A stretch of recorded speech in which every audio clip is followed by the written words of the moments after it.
paano magtanggal ng background.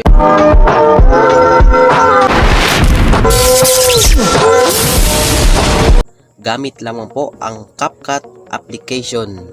So yan, follow the step and make sure na hindi ka mag-skip para hindi mo ma-miss ang mga bagay-bagay na ituturo ko sa video ito. Siya nga pala sa video and mga photos po na tanggalan ninyo ng background, parehas lang po doon sa remove background. First of all, meron ka ng video, make sure na na-add mo na to sa CapCut. So nandito na po tayo, i-add natin, then hanapin po natin yung cutout. Then pag nahanap na natin, piliin po natin yung remove background. Yes, remove background.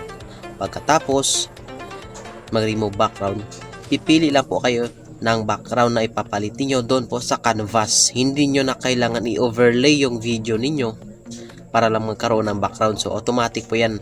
Nandito po sa CapCut, meron na po kayong automatic na background para i-replace nyo po dyan sa mga at tatanggalan nyo ng background. So follow the step. And then pag andito na po, okay na po, napalitan nyo na po ng background sa canvas. So ayan, okay na po, di ba?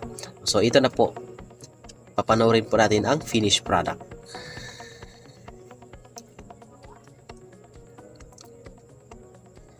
So napakadali lang magtanggal ng background, di ba? So make sure naka-subscribe ka sa aking channel. Comment ka diyan kung meron kang karagdagang katanungan, mag-react at paki-share na rin ang aking video. Maraming salamat.